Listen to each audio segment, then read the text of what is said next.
오늘 우리에게 주신 하나님의 말씀 보도록 하겠습니다. 베드로후서 3장 1절로 7절 말씀입니다. 생명의 샘가 12월 29일 수요일 말씀, 말세에 조롱하는 자들 함께 읽겠습니다. 사랑하는 자들아, 내가 이제 이 둘째 편지를 너희에게 쓰노니 이 두 편지로 너희의 진실한 마음을 일깨워 생각나게 하여 곧 거룩한 선지자들이 예언한 말씀과 주되신 구주께서 너희의 사도들로 말미암아 명하신 것을 기억하게 하려 하노라. 먼저 이것을 알지니 말세에 조롱하는 자들이 와서 자기의 정욕을 따라 행하며 조롱하여 이르되 주께서 강림하신다는 약속이 어디 있느냐? 조상들이 잔 후로부터 만물이 처음 창조될 때와 같이 그냥 있다 하니 이는 하늘이 옛적부터 있는 것과 땅이 물에서 나와 물로 성립된 것도 하나님의 말씀으로 된 것을 그들이 일부러 잊으려 함이로다. 이로 말미암아 그때 세상은 물이 넘침으로 멸망하였으되 이제 하늘과 땅은 그 동일한 말씀으로 불사르기 위하여 보호하신 바 되어 경건하지 아니한 사람들의 심판과 멸망의 날까지 보존하여 두신 것이니라. 아멘. 저는 종종 그 믿음에서 벗어나 이단에 빠진 사람, 사이비에 빠진 사람, 혹은 믿음에서 벗어난 사람들이 이 공통적으로 푸념처럼 내뱉는 말을 들은 적이 있어요. 그게 뭐냐면 4절 내용이에요. 예수님께서 재림하신다고 말씀하셔놓고서는 2000년이 지난 지금까지도 재림 안 하시고 계신다는 거죠. 그런 거 볼 때 거짓말이라는 거예요. 예수님이 다시 오신다는 거. 아니 세상이 이처럼 악하고 이처럼 폐악하고 한데 이 세상을 심판하지 않고 여태까지 내버려 두신 것은 이렇게 하나님이 안 계신다던가 그 말이 거짓말이라던가 뭐 이렇게 해석을 하는 거죠. 그래서 자기는 교회를 안 나간다는 얘기를 그 이유를 4절에 있는 말씀을 가지고 이렇게 얘기를 하더라고요. 그래서 그게 무슨 이유인지 사실 잘은 모르겠어요. 그게 왜 그 사람들이 신앙을 떠날 만한 이유였는지 잘은 모르지만 또 그들이 한 얘기가 또 기억나는 게 있는데 자기도 교회를 열심히 다녔다는 거예요. 자기 자신도 한때는 신앙생활을 열심히 했는데 아니 2000년 동안 오신다는 그 오시지 않는 그 예수님 기다리다 지쳐가지고 교회를 안 나간다는 거죠.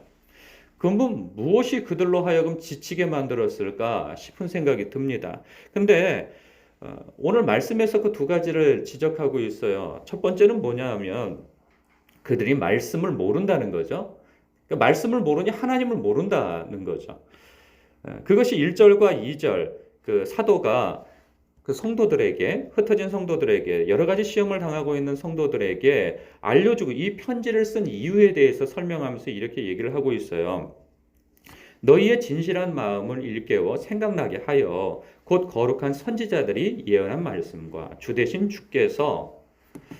구주께서 너희의 사도들로 말미암아 명하신 것을 기억하게 하려 하노라. 먼저 거룩한 선지자들이 예언한 말씀은 이 맥락 속에서 보게 되어지면 예수님께서 그러니까 그리스도가 오신다라고 하는 이 초림에 대한 약속의 말씀을 언급하는 거죠. 그 약속의 말씀이 예수님의 오심을 통하여서 우리는 확인한 바 아니냐 그 얘기를 하는 거죠. 그러면 성경에 기록되어진 것처럼 선지자들이 예언한 것이 예수님이 오심으로 그것이 증명되어졌다면 이루어진 일이라고 한다면 주되신 구주께서 예수님께서 너희의 사도들로 말미암아 명하신 것 내가 다시 오겠다 도적같이 올 것이다 말세의 때가 임할 것이다 라고 하신 말씀 또한 너희들이 알아야 한다 라고 하는 그 의미에서 너희들에게 이것을 이야기해 주고 싶다 이렇게 말씀하고 있는 거죠.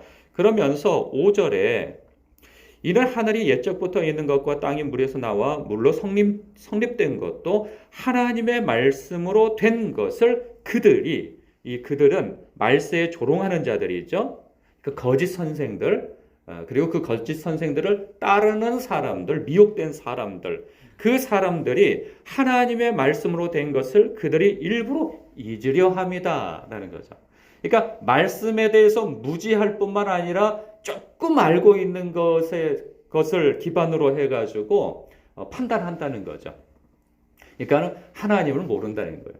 그러니까 한때 신앙생활을 열심히 한 바는 있지만 그들이 그 열심히 한 그 기반이 말씀 위에서 하나님과 교제하고 하나님과 동행하는 삶 가운데에서 열심히 있는 신앙이 아니고 어떤 다른 목적에서 열심을 가졌다 하는 것이죠. 말씀에 있어서도 무지하고 말입니다. 그리고 두 번째, 그들이 왜 예수님의 재림을 부인하려고 들까라고 하는 것에 있어서 3절에 그 단서가 또 있어요. 그게 뭐냐면 먼저 이것을 알지니 말세에 조롱하는 자들이 와서 자기의 정욕을 따라 행하며 조롱한다는 거죠. 그렇게 하면서 조롱하는 말이 4절인 거예요. 주께서 강림하신다는 약속이 어디 있느냐? 조상들이 잔 후로부터 만물이 처음 창조될 때 같이 그냥 있다 하지 않냐? 그러니까 그들이 자기의 정욕을 따라서 행할 때 방해되는 것이 무엇이겠어요? 마음이 찜찜한 게 무엇이겠어요? 심판이죠.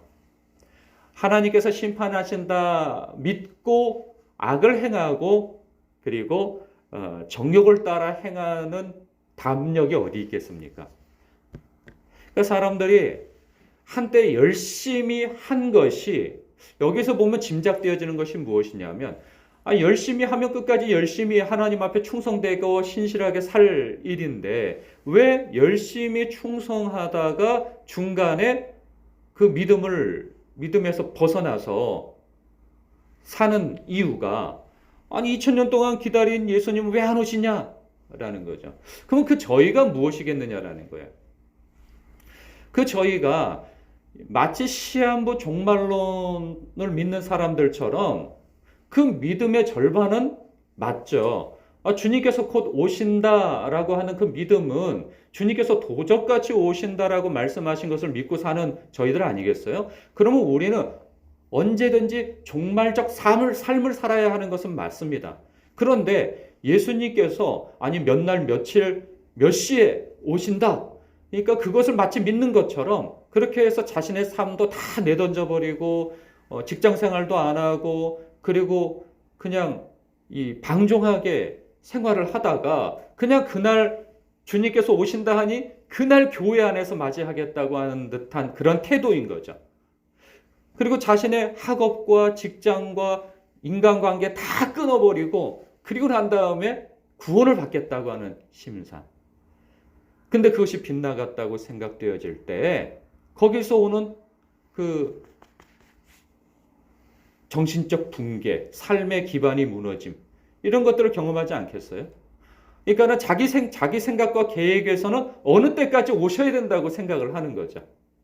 그런데 안 오실 때 오시면 내가 죽는 것이 아니고 주님께서 오시는 것이기 때문에 죽음의 고통도 없는 것이고 영광만 있을 거라고 하는 그 계산 속에서 그때 하나님 앞에 내가 존귀와 영광과 칭찬을 받기 위해서 지금 내 재물을 전부 다 어디다 바친다던가 이러한 계산 속에 있는 거죠. 이것은 건강한 신앙생활이 아닌 거예요.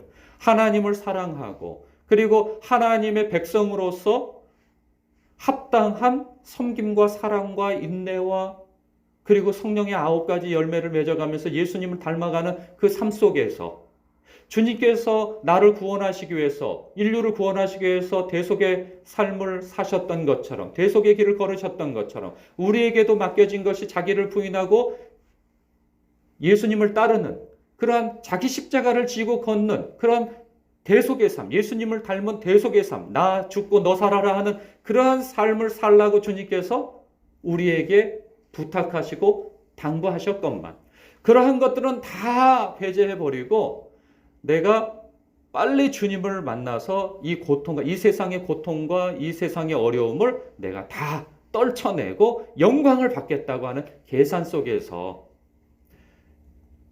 신앙생활을 극단적으로 하니 그 계획이 빗나가니 실망할 것밖에 없는 거죠. 이때에도 마찬가지 아니겠어요?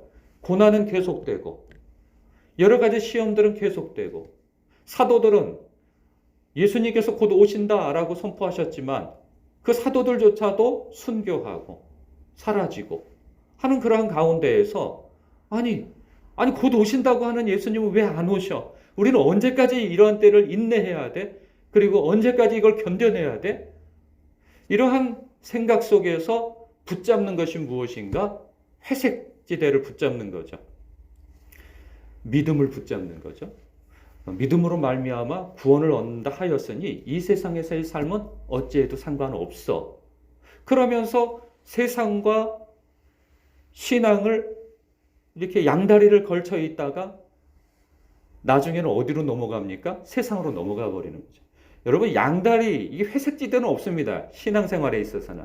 양쪽을 거쳐 있으면은 틀림없이 오른쪽 발이 교회에 있다면 오른쪽 발을 들어서 이렇게 세상으로 가는 것이지, 이 왼쪽 발을 들어서 오른쪽 방향으로 오는 일은 거의 없습니다.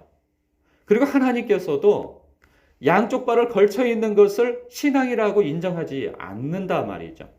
그런데 이렇게 살짝 양쪽 발을 걸쳐놓고 있으면서, 아니 주님은 왜 안 오시냐라는 거죠.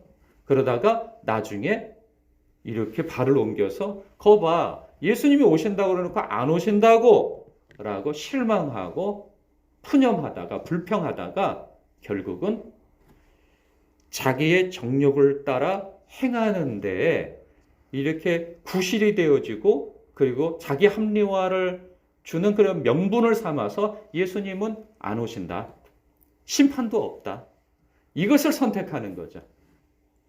그리고 믿음을 붙들고 악하게 살아가는 그러한 것을 선택한다는 것을, 그때도 지금도 이러한 사례들은 참 많이 있음을 봅니다.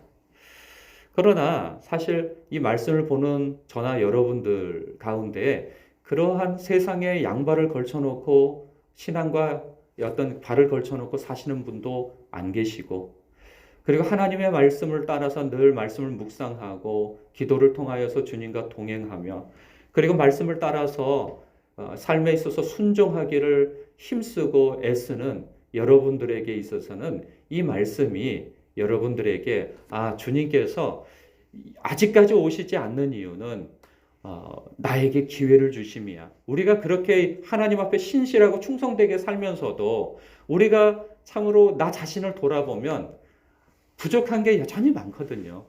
그럴 때 아차 하는 마음을 가지고 주님 앞에 또 돌이킬 마음을 가질 수 있는 거 아니겠어요? 그렇지. 하나님께서 그래도 지금 오시지 않는 것이, 늘 오시기를 바라지만 지금 오시지 않는 것이 나에게 또 은혜를 베푸시기 위한 기회이지, 내가 주님 앞에 더 충성되고 신실한 삶으로 더 나아갈 수 있는 그 기회를 주심을 감사하면서, 오늘도 혹시 내 안에서 경건하고 거룩하지 못한 그 무엇이 있거나 내 욕심을 쫓아 정욕을 따라 살려고 하는 그 무엇이 있다면 주님 앞에 회개하고 돌이켜 주님 앞에 충성되고 신실하고 거룩하고 경건한 삶으로 나아갈 수 있는 기회로 삼아야 할 것입니다. 그렇게 해서 우리는 늘 우리의 삶이 주님 앞에 한 발 더 나아가고 더 발돋움하는데 주님께 향하여서 참으로 우리에게 주어진 시간과 기회를 활용하여야 할 것입니다. 그러므로 하나님께 칭찬과 영광과 존귀를 받을 그날을 바라며 산소망을 기대하며 영원한 칭찬을 기대하며 우리가 오늘을 사는 힘을 얻기를 바랍니다. 기도하겠습니다.